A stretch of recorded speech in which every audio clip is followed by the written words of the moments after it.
जय जय श्री राधे। आइए आज हम सब मिलकर शास्त्रों के उस गहरे रहस्य को जानें।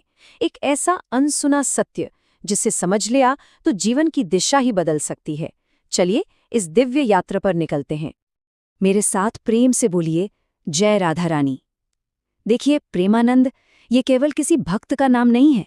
अरे, प्रेमानंद तो स्वयं में भक्ति का एक स्वरूप है। ये वो अवस्था है, वो दिव्य नशा है जहां भक्त और भगवान का भेद ही मिट जाता है। ये तो प्रेम में पूरी तरह डूब जाने का नाम है। हम सब शास्त्र पढ़ते हैं, सुनते हैं, अनेकों स्तोत्रों का पाठ करते हैं और हर पाठ के अंत में एक फलश्रुति होती है, एक वादा होता है। पर क्या कभी सोचा है कि वो दिव्य फल, वो शांति, वो आनंद हमारे जीवन में क्यों नहीं उतर पाता? आखिर वो कौन सी कड़ी है जो हमसे छूट रही है? इस गहरे प्रश्न का उत्तर एक अद्भुत कथा में छिपा है, श्रीमद् भागवत महापुराण की कथा में। ये कहानी है धुंधकारी की, एक ऐसी आत्मा की जिसके पापों का कोई अंत नहीं था।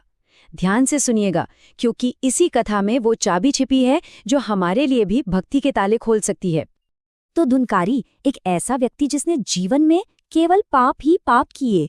जब उसकी मृत्यु हुई तो कर्मों का लेखा जोखा खुला और उसे एक भयानक प्रेत योनि मिली। जरा कल्पना कीजिए, वो आत्मा भटक रही है, चीख रही है, एक असहनीय पीड़ा में जल रही है और उसे मुक्ति का कोई मार्ग नहीं दिख रहा। पर देखिए करुणा, उसके धर्मात्मा भाई संत गोकर्ण जी ने उसकी मुक्ति का संकल्प लिया। एक विशाल आयोजन किया गया।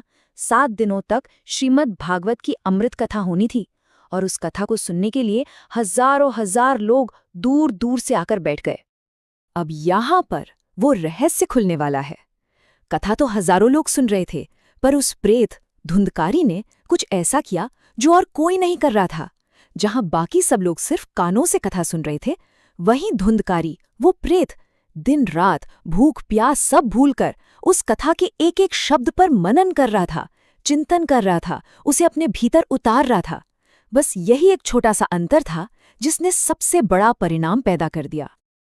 और कथा के 7वें दिन जब पूर्णाहुति हुई तो आकाश में एक अद्भुत प्रकाश फैला। स्वर्ग से एक दिव्य विमान नीचे उतरा।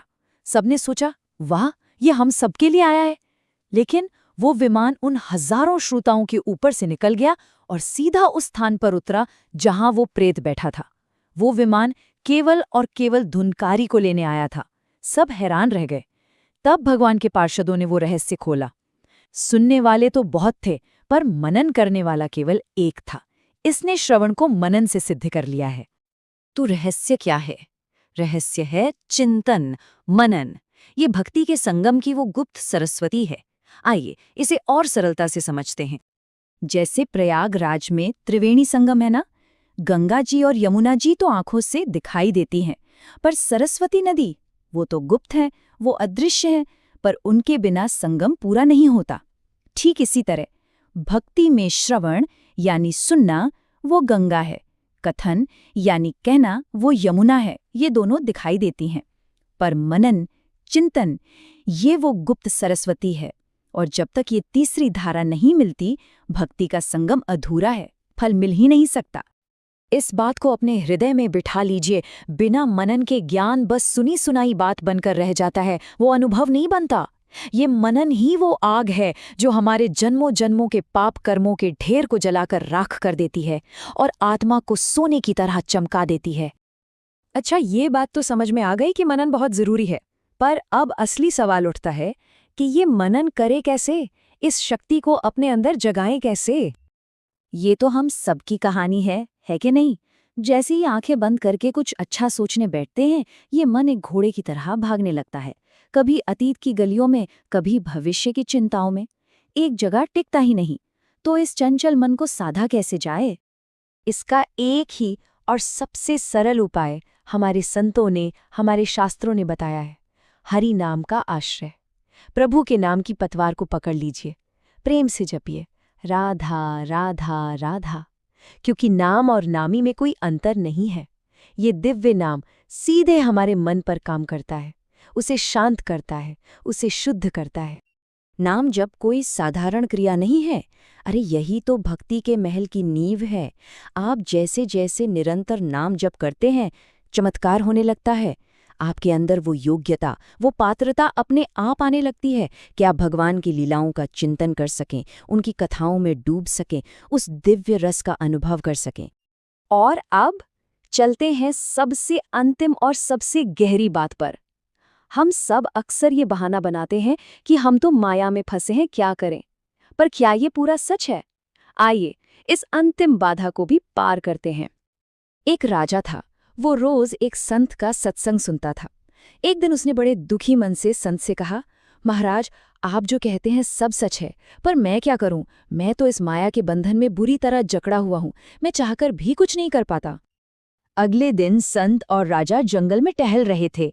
अचानक संत ने दौड़कर एक पेड़ को जोर से अपनी बाहों में भर लिया और चिल्लाने लगे, बचाओ राजन, बचाओ, इस पेड़ ने मुझे पकड़ लिया है, ये मुझे छोड़ ही नहीं रहा। राजा ये देखकर जोर जोर से हंसने लगा। बोला, महाराज जी, ये क्या कर रहे हैं आप? ये तो एक बेजान जड़ पेड़ है, ये आपको कैसे पकड़ सकता है? अरे, पेड़ ने आपको नहीं पकड़ा, आपने पेड़ को पकड़ रखा है। आप अपने हाथ छोड़िए, आप अभी आजाद हो जाएंगे। बस ये सुनते ही संत मुस्कुराए। उनकी आंखों में एक दिव्य चमक थी। वो बोले, राजन, मैं तुम्हें यही तो समझाना चाहता था। जैसे ये जड़ पेड़ तुम जैसी चेतन सत्ता को नहीं पकड़ सकता, वैसे ही ये जड़ माया इस चेतन आत्मा को कभी नहीं बांध सकती। सच तो ये है कि माया ने हमें नहीं, हमने माया को पकड़ रखा है। जिस पल हम इसे छोड़ने का निश्चय कर लेंगे, उसी पल हम मुक्त हैं। तो सार यही है, सुनिए, कहिए, पर सबसे महत्वपूर्ण, हरि नाम के सहारे मनन कीजिए और इस सबसे बड़े भ्रम से बाहर आ जाइए कि माया ने हमें बांधा है। सत्य तो ये है कि हमने माया को पकड़ा हुआ है। बस छोड़ दीजिए और मुक्त हो जाइए। अगर इस कथा ने आपके हृदय को स्पर्श किया है तो इस अमृत को दूसरों तक भी पहुंचाइए और कमेंट बॉक्स में प्रेम से लिखिए, जय जय श्री राधे। श्री जी आपका कल्याण करेंगी।